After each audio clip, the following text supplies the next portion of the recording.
coffee. Oh, Joe, we're finally in First John chapter 4. Took a while to get here, but some really, I think, important material today, and really in the context of living in the United States in 2000, almost 26, maybe the most important thing that in terms of immediate applicability and just every day is this matter of discernment.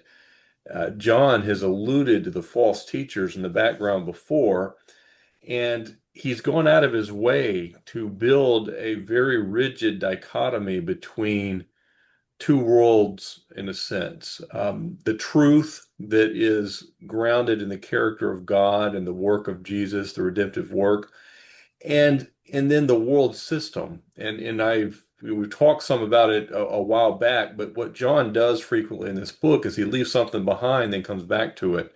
The material after this comes back to the issue of love, but he has these 6 verses nestled here on this matter of discernment. We're in this larger section. It's really the big body of the epistle, 228 to 418, but he covers a lot of ground, and it may not seem like it all connects, but it's all sort of within the context of practical living as you walk in fellowship with God, with the idea that you're going to stand before him at some point and give an account.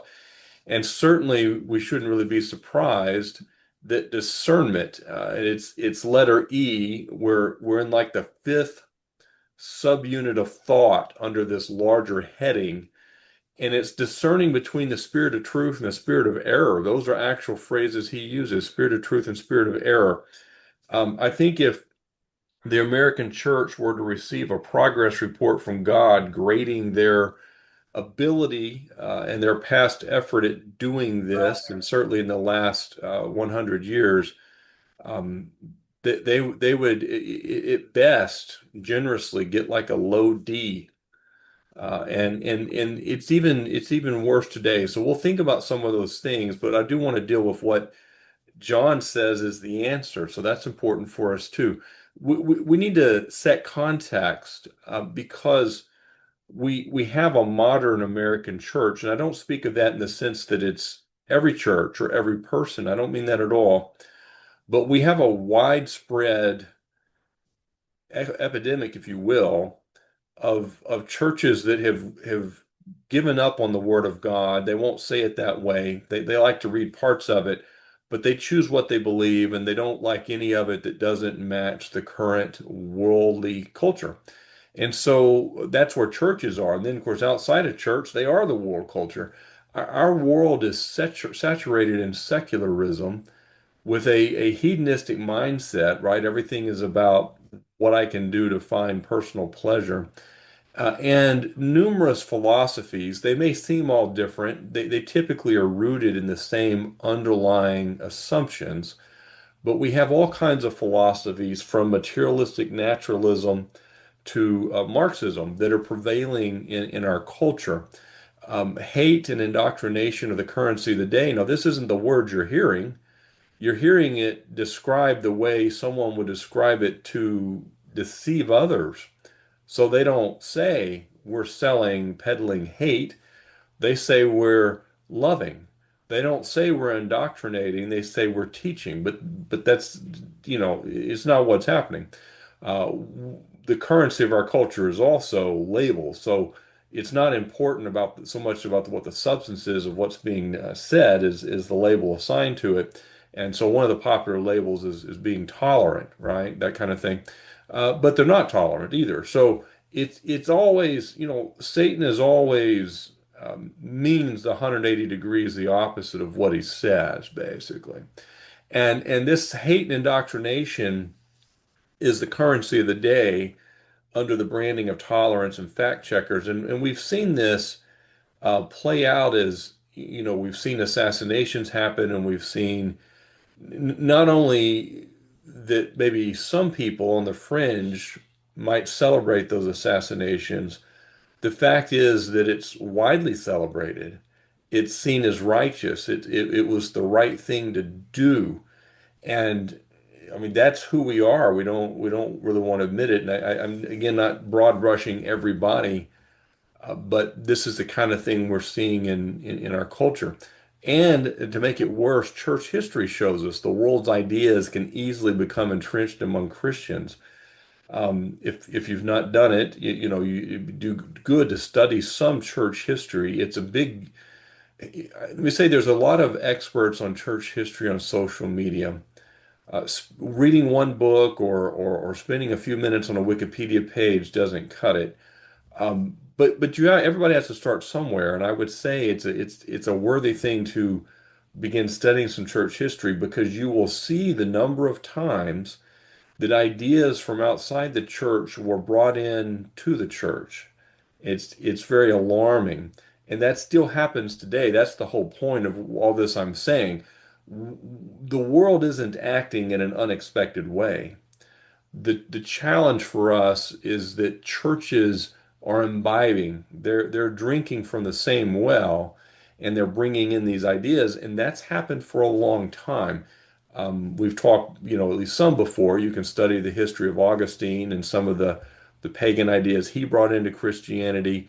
In more recent history, you had pagan ideas that were brought in to create the charismatic movement.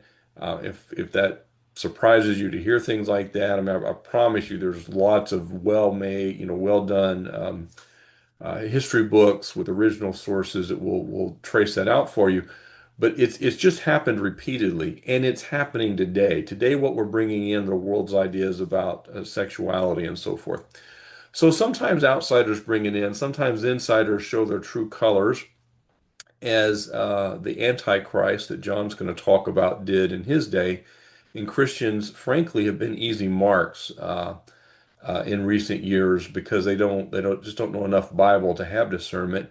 Living in the last hour, and that's the time period we live, enjoins us to develop this matter of discernment. We're going to talk about how we do that, but we need it. And to do this, we're going to have to know the truth reality that God's presented. We're going to get that primarily by studying His Word, but there can be value in some non-Bible study that helps us because we bring a Bible mindset to it, and it may help us further understand this reality.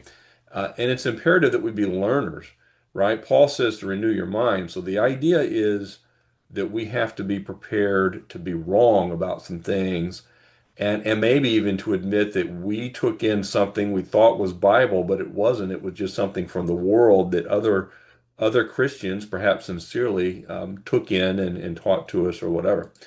So, any initial comments from what I said before I jump into the actual text? Okay. Well, we're looking at the first 6 verses of chapter 4. We'll just split this in two, and it's I struggled with this passage for a number of years, and the reason was simple. I didn't know why he said to test the spirits instead of testing the ideas or the teaching. But we'll talk about that. But it's just to say I don't know that this is a well understood passage, but I hope, to at least reveal my, hope, the way I see it. John says, "Beloved," great. So he's talking to his readers that he takes to be Christians, Hmm. and he cares about them. Susan, did you have something? Yes. I'm sorry. No, that's okay. My laptop gave up the ghost and I just got into my Okay. desktop. I just saw the mute come off, and I thought you might have had something. That's Oh okay. no. Sorry. No, I have more computer problems I know what to do with. I need my own like IT department, but he grew up and moved out recently. So Thanks. beloved, do not believe every spirit, but test the spirits. So the question, of course, raised is how do you do that, and why are we testing spirits? But the key is don't believe every spirit. Test them whether they are of God, whether they're sourced in God. Because, and this is scary, right? Many false prophets have gone out into the world. John's writing in the first century. Christianity is still a relatively new. thing, and there's many false prophets out in the world. Now, those false prophets, we need to not take that too narrowly. People that are listened to in our world, often through social media, and they're called influencers, would fall into this category often. And they influence a whole lot of people, especially younger people. So don't take a narrow, just these are people that go and teach Bible but teach it wrong or something like that. I think this is much broader.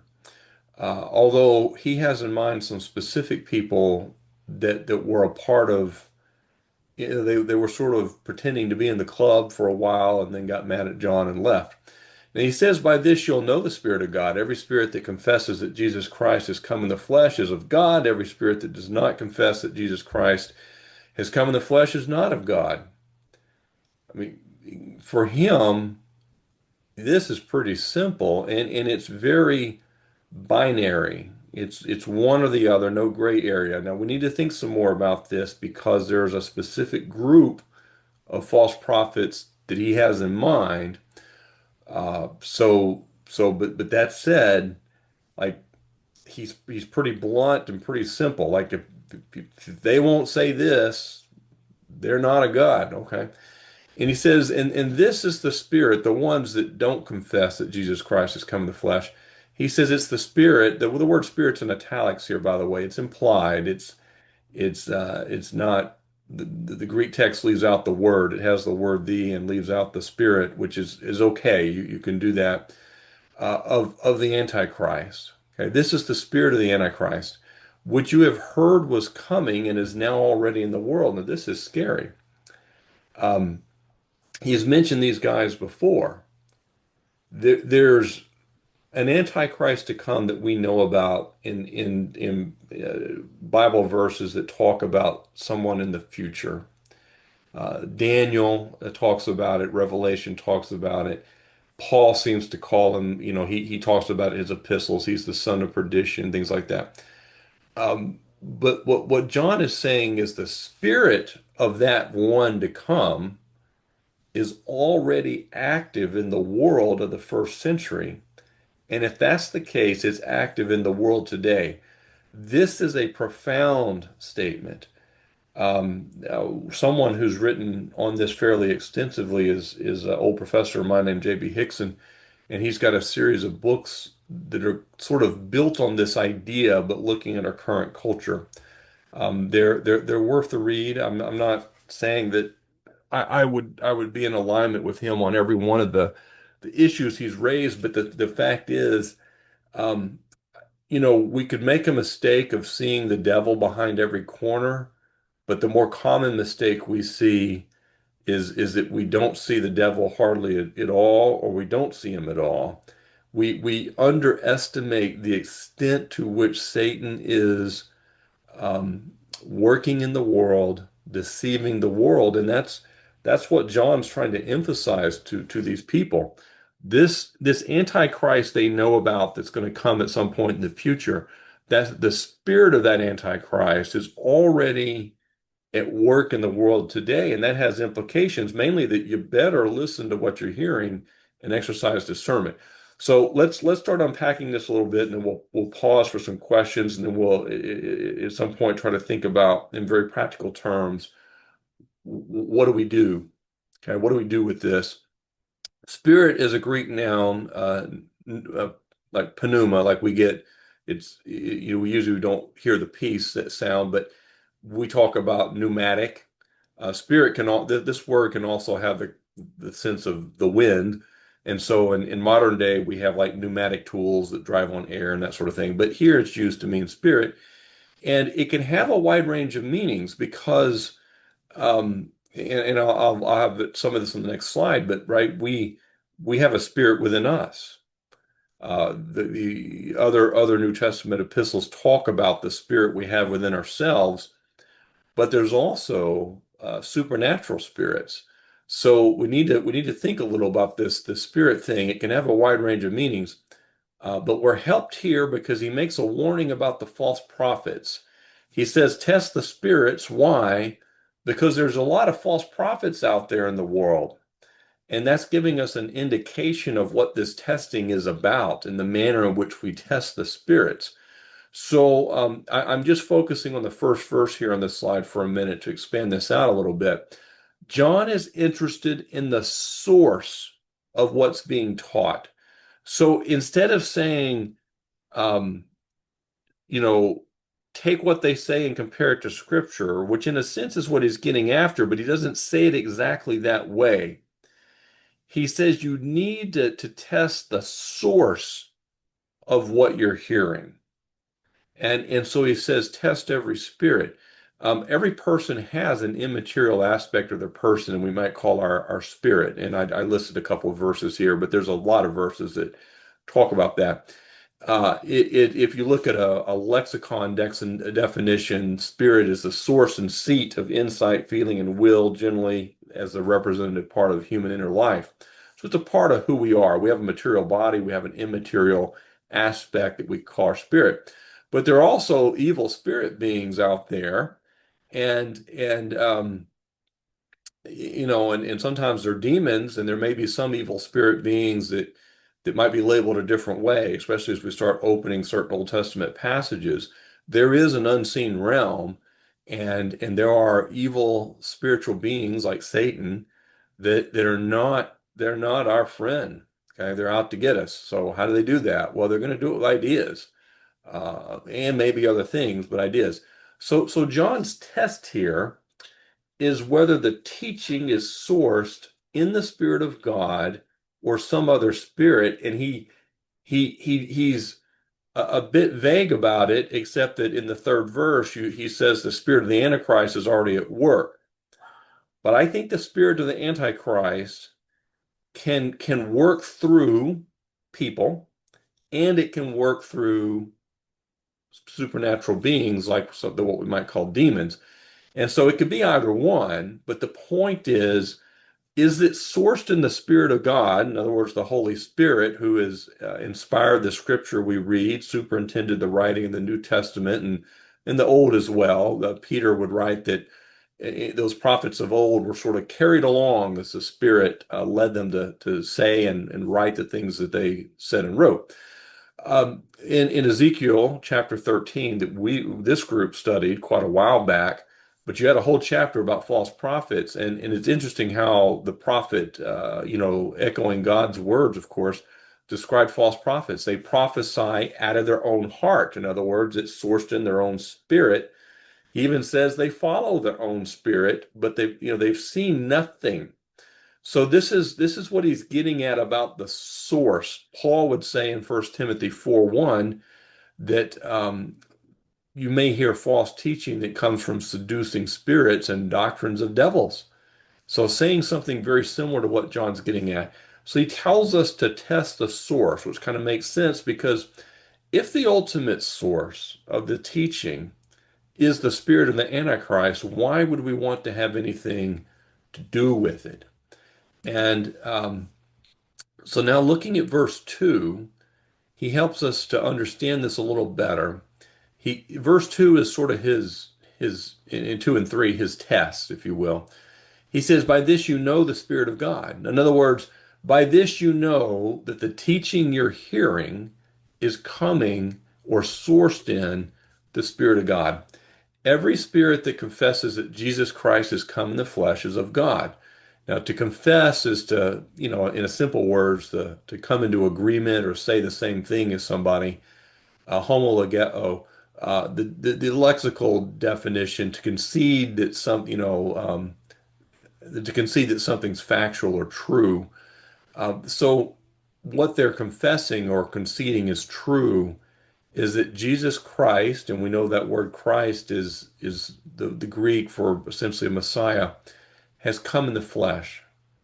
This strikes at the heart of the deceivers in the background of this epistle. They are not confessing that Jesus Christ has come in the flesh. In fact, they're denying it. And as we talked about at the very beginning of this book, as I introduced it, it seems that either outright Gnostics or those peddling ideas that would be more formalized into Gnosticism in the second century are alive and well when John writes, and one of their core doctrines, as you remember, these Gnostics would work within the church setting. They would have called themselves Christians, but what they were teaching was that Jesus did not come in the flesh. There was a physical human being named Jesus, but a spiritual being, the true Jesus, simply went inside him for a while at the baptism and left before the crucifixion. So you have a background in mind of these false teachers that are around in the first century, and they do not confess that Jesus Christ has come in the flesh. Remember also, John opened his epistle emphasizing the incarnation, that he has come in the flesh. The first couple of verses, he talks about Jesus as the one that they heard and saw and observed and touched. And I said way back then, he started with the incarnation because that is what's under attack. The messiahship of Jesus, he is the Christ, and the incarnation. God became flesh and dwelt among us. This is the basic confession, and he's telling you if they don't confess this foundational truth, you better not listen to whatever else they have to say. So the litmus is whether the spirit that you're testing the source, which obviously we may be listening to a human being say the words, but when we ask for the source, we're asking, is this God's truth from the Spirit of God that they're saying, or is it actually sourced in the spirit of the Antichrist ultimately? It's an important question. So the litmus is Jesus' messiahship plus incarnation. This reality was sourced in God, and this is important. The Jesus is the Christ, and the reality of the incarnation. These things, these were taught by the apostles. They're sourced in God, and those that deny those foundational truths undermine Christianity and are false prophets because their denial is not sourced in the Spirit of God. I want to ask this question, and that last bullet's designed to get at it, but let's pause here and think about this. Why is it so important that this just very, I mean, he fits it in just a few words, this confession that Jesus is the Christ, the Messiah, and that he came in the flesh. Why is that a cornerstone that you use to test everything else you might hear from them? You might have some ideas why John positions this in a place of such importance. Does it have something to do with Adam, with like the fall of mankind? Because Jesus is the new Adam or the second Adam. It has something to do with that. Well, I certainly think that going back to Genesis is a good approach from the standpoint that this lie sort of has its roots back there, right? In the fall and in Genesis 3, because Satan was a deceiver at that time, and he tried to displace God. If you take from the fruit, you'll be as gods, and sort of the idea he's introducing a humanism at that time, a secularism at that time. Or maybe like maybe Jesus Christ specifically, the man Hmm. Jesus Christ is important because if you leave him out, you could have anybody as the Messiah, right? Like anybody could claim it Yeah, and they could apply certain truths to anybody. right. So it has to be this particular man, Jesus Christ. Yeah, now I think you're getting onto an important idea there, right? Because this Jesus Christ, remember, this incarnation isn't just that Jesus became a man. There's a little more to it, right? He became the God man. He perfectly communicated the person of God, right? As no one else could because he was God in the flesh. And so denying the incarnation, is a denial of him being the God man. Cheryl? I was just going to say that when you go to John's gospel that he starts out with, and basically makes it very clear that the Word was at creation and the Word was God and nothing was made except through him.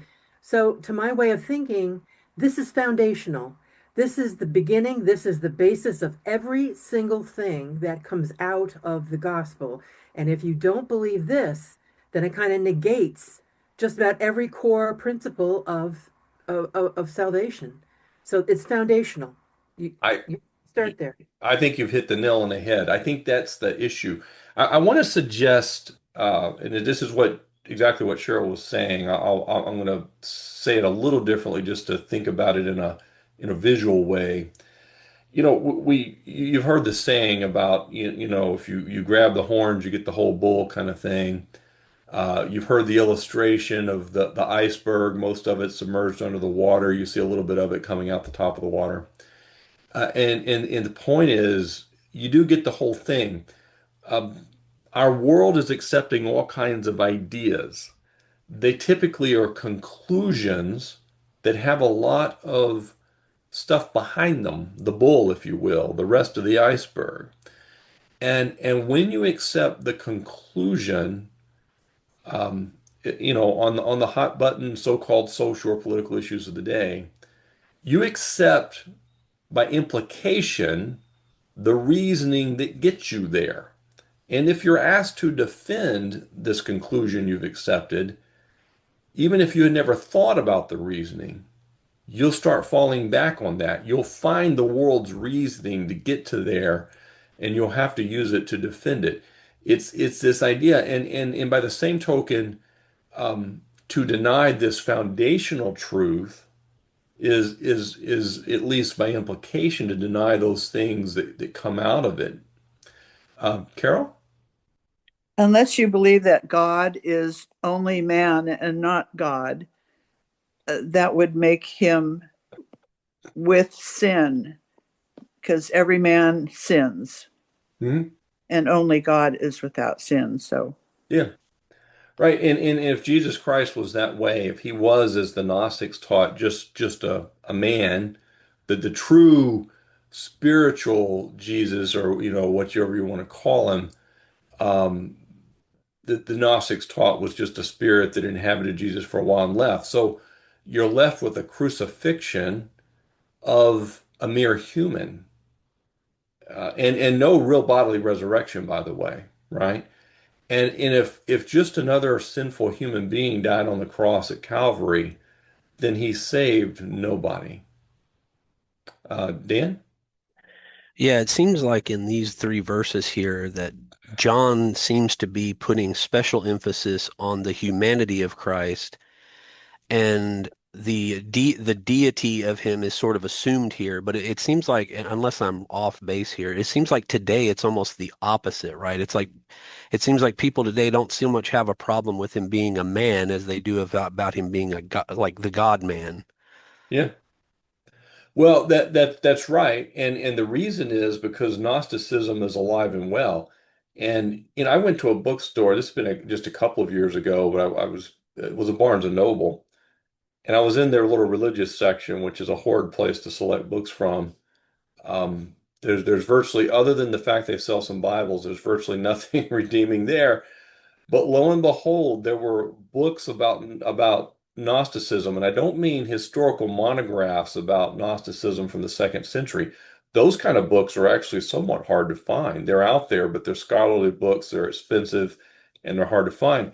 This is books advocating, teaching people how to be modern day Gnostics. It's not that what they're teaching exactly mirrors the first and second century stuff, but it's the root ideas. Again, you accept the horns, you get the whole bull kind of thing. And those root ideas are prevalent in our culture today. Our culture views the body, the human body, as it largely is sort of a tool from which to derive pleasure. It's not necessarily the real me. The real me is my feelings.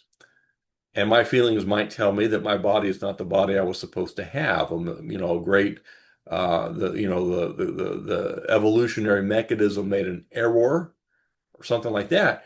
but there's this separation, and I will say a lot of Christians have bought into this.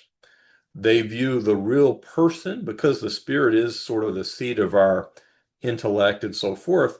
Well, that's the real person, but that's not true.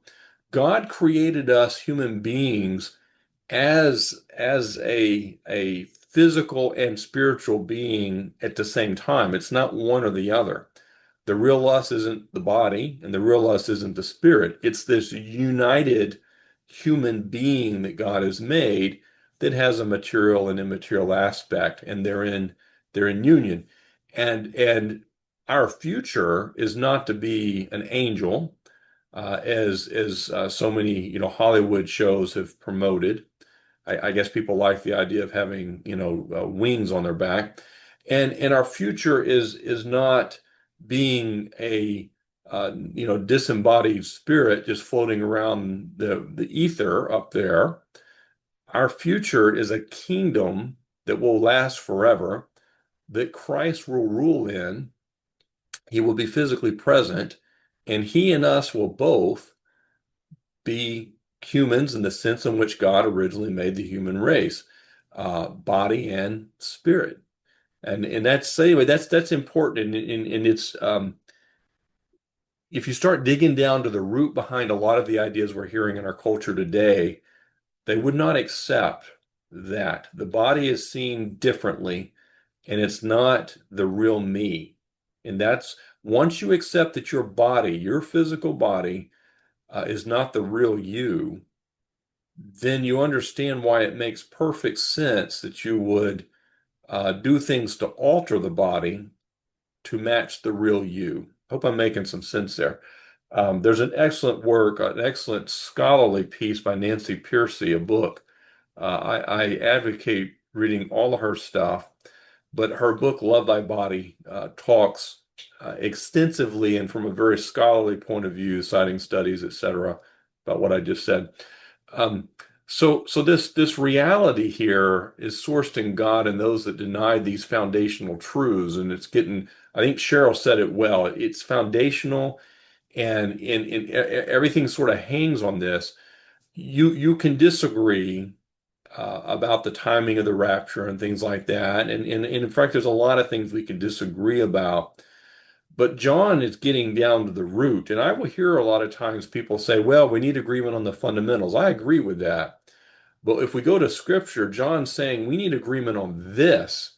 We need agreement on this, because if we don't, if the most foundational part of Christianity, Jesus is the Messiah who came in the flesh, if you deny that foundation, I mean, what else is there? Now, I'm not saying it's not possible that that person would believe some other things in Scripture and say them correctly, but once you know this, you know that the source behind this person's thinking, it's not the source. It's not the Spirit of God. So It'd be a dead, empty religion. yeah, and you know what's happened? There's never been a shortage of false teachers, and nor has their game plan ever really changed. But we're in a time now when I would say that false teachers have been handed a platform through social media that amplifies them, and it allows people who are not qualified, and people who have lots of wrong ideas to garner millions of quote followers that believe what they say. And I don't know that we think of it that way, but like we have to discern about it. Some of those people are we call them journalists. It's a bizarre term, since you can look up the definition of journalism and it has nothing to do with what these people do, but they're on television channels and so forth, telling us what to think. And I don't think people pause very often to ask themselves, is this journalist I'm listening to, is he or she a false prophet, right? Are their truths sourced in the Spirit of God or not? And I think we need to be asking those questions. So taking this a little further, John had some specific deceivers in mind that I think had some Gnostic ideas, even if full-blown Gnosticism wasn't around yet. And I think it's pretty evident from even this verse 2 here that that's what he had in mind. But their rejection of this truth was at and I've got a typo here, it should have said the core of their false teaching, and it would show their true colors. I mean, this would out John's targeted group of people right away. But here's the question. I've been told this a number of times that you can still learn from others that are wrong about stuff and have all these problems. You can learn from them by eating the meat and spitting out the bones. And I want to say that we need to be careful with this. I think sometimes you can learn from people that you may disagree on some things that you think are important. Let me give you an easy example, and again, you may disagree with my take on this, but this is, just how I viewed it. I do read a lot, and I don't hold myself out as an apologist, but I read lots of apologetics books. I don't know how many I've read, but I bet it's got to be upwards of 100 or more. And to my knowledge, every one of those was written by someone from a Reformed background. The fact is, and I'm not saying there's none out there, but as much as I've read on apologetics, I have had trouble finding it by people that weren't of sort of a Reformed background. I guess I'm not sure where I put C.S. Lewis because I have read his books. He had some mixed up theology. He had a lot of good things to say, and I like his books, but I'm just telling you, the fact that I would disagree with some of that Reformed stuff, I was okay reading their apologetics books, whose primary focus typically was not Reformed theology, but it would pop up here and there. And I might say that I eat the meat, spit out the bones in that sense, but none of those people were rejecting that Jesus Christ has come in the flesh. You understand? We would disagree about total depravity and some of that stuff, and I'm not saying that's not important. I wrote a whole book about it because I thought it was important. But it doesn't keep me from reading what they have to say. Some of the church historians that I've enjoyed reading on church history, Reformed theology. Um, some of the people I've read that have written some very good stuff from more of a charismatic background. Um, we're getting at something a little different here. And so I think there is a sense in which you can eat the meat, spit out the bones, but you've got to know when you can't do that.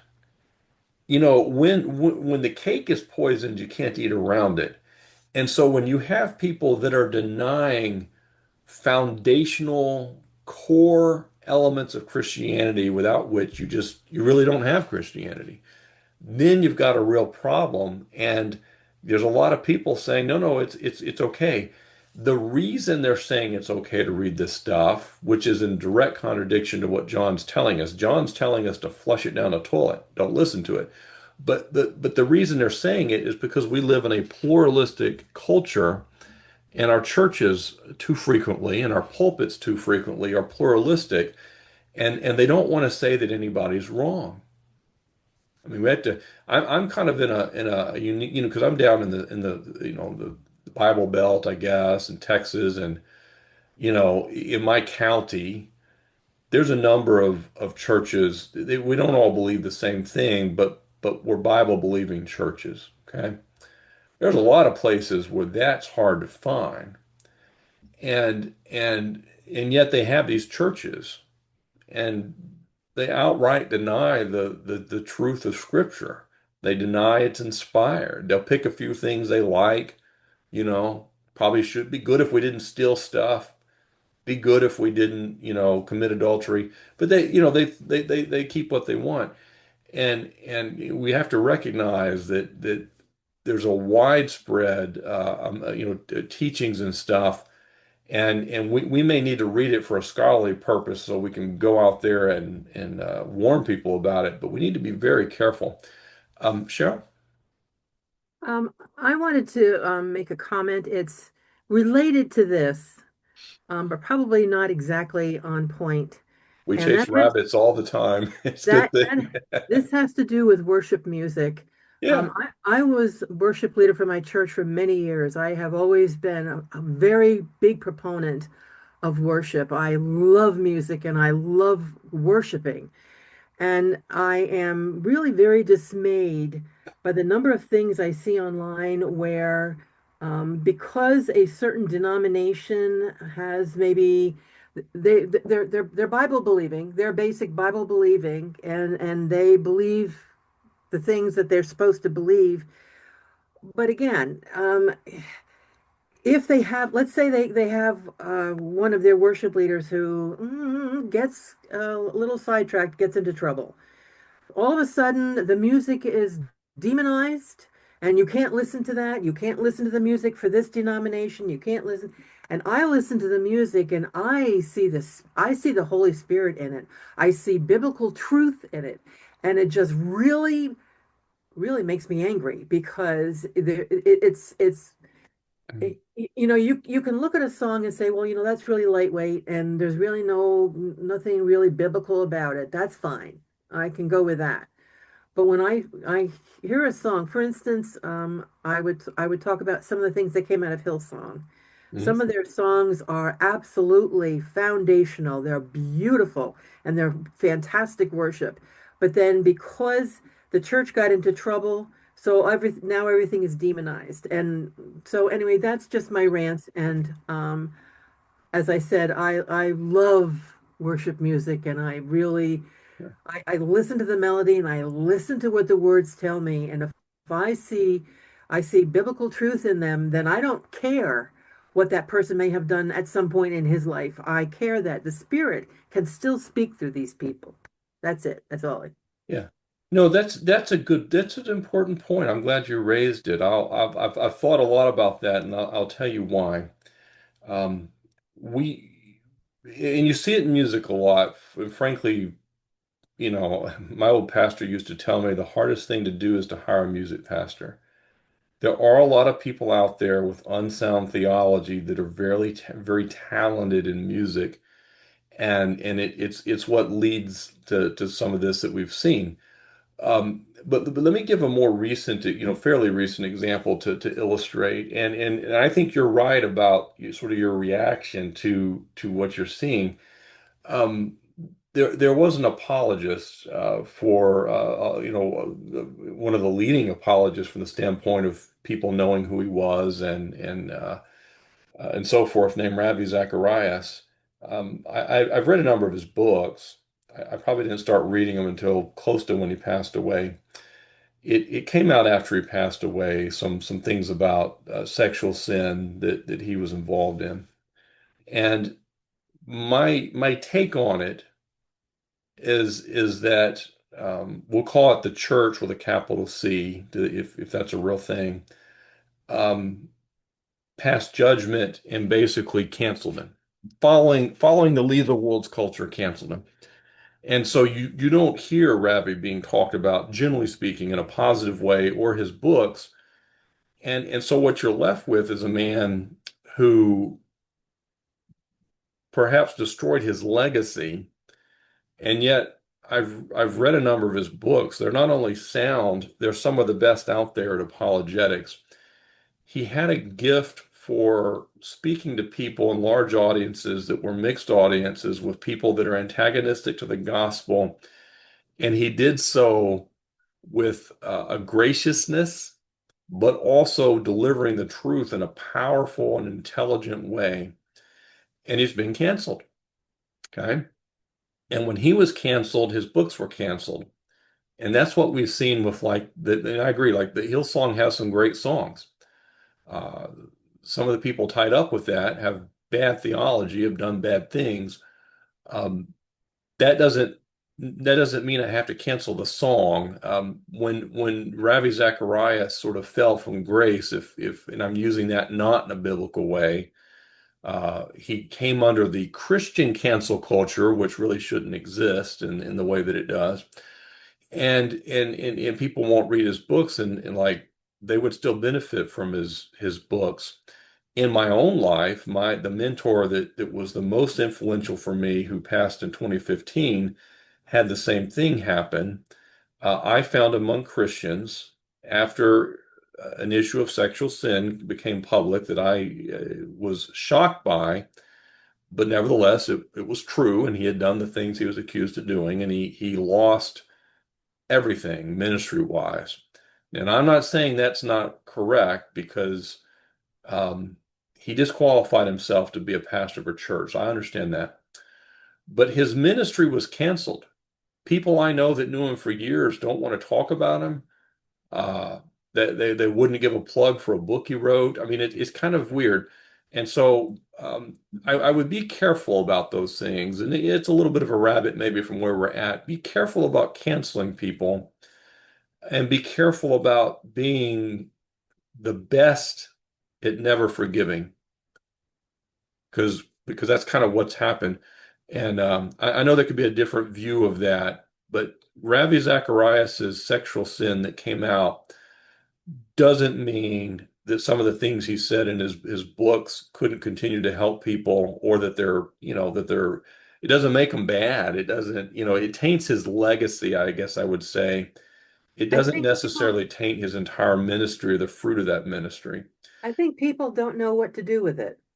I think Christian people don't know what to do with it. They really, well, besides feeling betrayed, but the bottom line is they don't know how to kind of ferret through it and come They, out on the other side of it. they fall back on doing it the way the world does. And we do that a lot as an American church, right? I mean, we hire pastors the way the world does. We put together a committee like we're looking for a CEO, and no one on the committee is qualified to preach a biblical sermon. But somehow this process is going to shake out. So we It's hire it's we hire the it, first Saul that comes along, and it, then later scratch our heads wondering what happened. It really is a Bible thing. Um, and I think people have to come back to that. But I anyway, think I think it's fear of man. Like it's like if you stand up and say, take the Christian view, you're afraid of people saying you're a supporter of the immorality, and or yeah, it's a reform thing because you're a hypocrite. You have this weird belief well, that somehow you're not a sinner, and Christians would never do something like that. It's right. bad doctrine either side. There probably is some of that going on, right? Where people reason, well, Ravi Zacharias couldn't have really been a Christian, right? I would think so. None of the Hillsong people could, nobody involved in that could really be a Christian. You get that a lot, and we know better, but we do need to be mindful that like what we're getting at here is false doctrine, not people that are Christians who have done some unchristian things, and then we cancel them. We really need to worry ourselves about canceling because this just I'll just make this as a general statement. I study a lot of history and I try to get more people to study history. I think people that are in the pulpit should study history um, eagerly. Okay. And because it allows you to bring a biblical perspective as you look through the lens of history and see how human beings behave and what they do. But one of the things you learn about is that people cannot be flattened and dehumanized. They're multifaceted, and even people that might be heroes in one sense will have these flaws in another. And when we become people who only grade others by their flaws and we ignore everything else, we refuse to take the person as a whole. I think we make a lot of bad mistakes. And people that don't know history, we've seen in recent times sort of start canceling people of the past. We've canceled Christopher Columbus, canceled Robert E. Lee, canceled lots of people, an attempt to cancel Thomas Jefferson, right?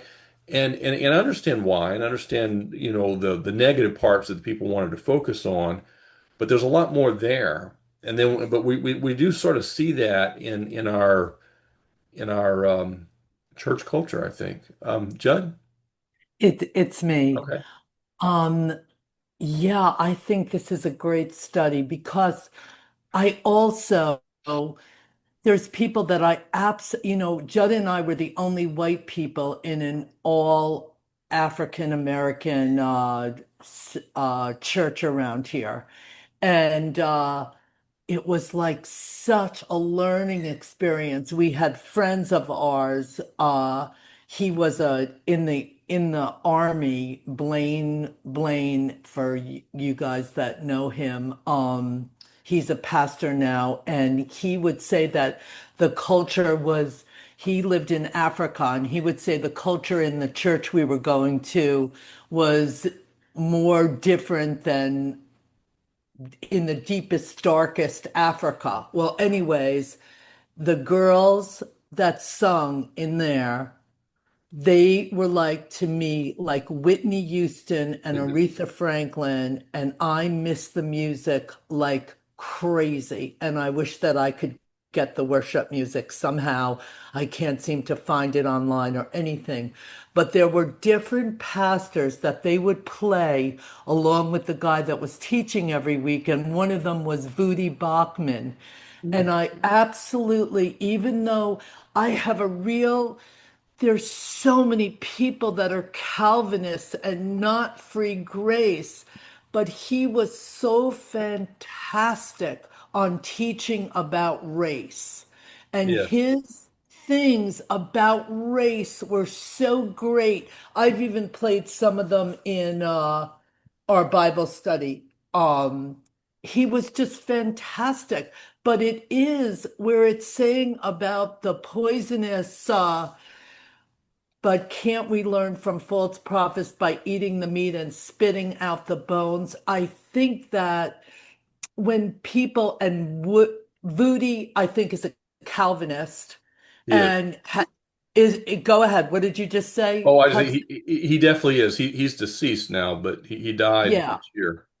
Yeah, I know he's deceased. It broke my heart when he died, but it's very hard for me when you're dealing with people that I feel like their view of the gospel is very not inculcated. They don't have it down. They're like saying different things. People call me, text me, and we have discussions about it. That it is difficult. Like John MacArthur, I think it's that he has the gospel so wrong. It's Mhm. very hard to, I don't feel that way about myself because I feel like I'm rock solid when it comes to the gospel. But I think that it could be a very bad thing for people. I know people that they're not sure of their salvation because of people like them. Yeah. What do I you think? well, see, so with Vody, like just for example, I met him years ago because he actually taught at the little Bible college that I'm an adjunct professor at. He guest taught or something. Um, but I got to hear him talk in person. I didn't know who he was. I don't know if he was a big deal yet. He was an extremely gifted orator.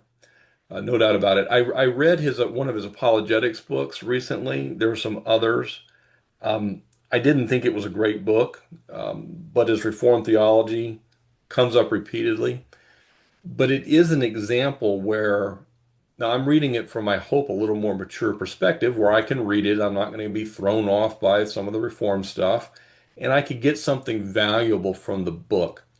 But what we can say for sure is Vody would not have, I mean, Vody would have confessed that Jesus Christ has come in the flesh. That doesn't mean that everything else he taught was true, but on this foundational issue, he's not rejecting that. I understand the Reformed theology. I would not be comfortable, me personally, probably being in a church that's taught Reformed theology from the pulpit because I always get asked to teach eventually, and I just, it would be inappropriate for me to teach in a church where I'm going to say the exact opposite of what the pastor says. But that said, okay, that's a different thing than will I read a church history book or an apologetics book written by someone that has a Reformed background? And the answer is yes. Now, sometimes that Reformed theology comes up a lot, like in Voddie's book. Oftentimes it just peeks its head in a few places. A lot of people wouldn't notice it. I'm probably hypersensitive to it. But that in that sense, I feel comfortable eating the meat and spitting out the bones. Um, so that's for what it's worth. Now, being under their teaching in a more of a pastoral role, no, I wouldn't. And I'd say the same about MacArthur, by the way. I probably have read, 75% of his books. Um, he's such a poor exegete on the gospel. I like sufficient English terms to get at it. He was sincere for sure, but just he seemed to have theology driven by a knee-jerk reaction to the worldliness of modern Christians, and I get it. That said, he has a number of books that don't really get into that much that are they're good books. And again, hopefully from the perspective of having a little bit of maturity, I could read those things, and if a little bit of stuff nonsense pops up, I could deal with it. Now, when you talk about people that aren't mature in the faith, then I get a little more concerned that I wouldn't want to hand them those books maybe and get them confused. Judd, I think is it Judd or Winnie? One of you Oh, had their no, hand no, up. I didn't lower my Oh, hand. that's okay. Yeah, That's okay. that's really, and his stuff on race, that just never was an issue for me. Like Judd said, when we were going to go there, we could be the only white people there. I said, so what? I couldn't have cared less. But when I tell you, I have now a new appreciation when people hate people because of the color of their skin. It was the tragic flaw, and it was very painful. It was very, very painful, and it was a real learning experience. So It yeah, it's interesting that Christianity hasn't managed to deal with the racism issue effectively, right? That we have anti-Semitism, but also, I mean, because it's just simply a lie to suggest that only white Americans from European descent, can do racism. It's all right. over the world. It has been for a long time, and but within the church, it's there, and it's frightening. I should think though they would have struggled with Vodi Bachum's teachings because he does have some solid, I think, views, on differentiating race issues from what's happening in our culture today, where they're being used as an analogy to teach the issues that are being taught on gender and sexuality. And he's got a whole book. The title's like "It's Not the Same Thing" kind of thing. So some Mm. good stuff there. Well, let's see here. Let me finish up just this slide, I think. So the idea seems to be here, if their rejection of Jesus Christ is, not sourced in the Spirit of God, then where is it sourced, right? And he tells us it's the spirit of Antichrist. And we'll come back to this next time to finish up the unit, but we really need to be concerned about this spirit of Antichrist. It indicates not only maybe an adversary of Christ, but the idea of counterfeiting. They come in here with a whole different slate of beliefs about the Christ that aren't rooted in Scripture. It's not just necessarily denying, but it can be this idea of a fake version, and that's a lot of what we have. And this spirit of Antichrist was in the world in John's time, and it still is, and we need to take discernment seriously. And and this is just, I'll end here with this last slide. He provided us this litmus test that I think is still effective today. The world at large and many fringe groups like Jehovah's Witnesses and Mormons and so forth, LDS, they try to stand in the shadow of biblical Christianity, but they reject the work of Jesus Christ as the Messiah, or they reject the incarnation, or both. So it's not to say that it's not to say that there might not be something else they speak the truth about, but those who pass John's litmus test, um, I said it the wrong way. I wanted to make this point that just because someone does say the right thing, they believe Jesus is the Christ, they believe the incarnation, that also doesn't mean that everything else that they say is true. John's really getting at whether at their core, the people we're listening to reject the foundational apostolic truths of Christianity. And we need to recognize Spirit of Antichrist as deliberate, orchestrated deception. and Satan's very good at it. We don't need to be, so to say, conspiracy theorists, but we need to realize there are conspiracies out there that Satan is doing, like the conspiracy to indoctrinate several generations through the universities. I mean, that's just fact. And so we need to have this discernment about it. And where we'll start next time in thinking about this, we need to be asking questions like, what is the source? What is the antecedent philosophical justification for the truth claim? As I said before, you take the horns, you get the bull. And when Christians accept modern truth claims, particularly in these areas that are the kind of the hot social issues of the day, they accept, whether they've thought about it or not, the philosophical underpinnings of those ideas. And third, have I actually investigated the facts? Lots of people just they read something that sort of meshes with what they like to believe, and they accept it as true without any real digging into it. So anyway, let's I'll stop there, and next time we'll jump back into this and finish off this unit, but also spend some more time, I think, chasing some rabbits about what kinds of deception are we actually seeing in our culture today, that have been widely accepted.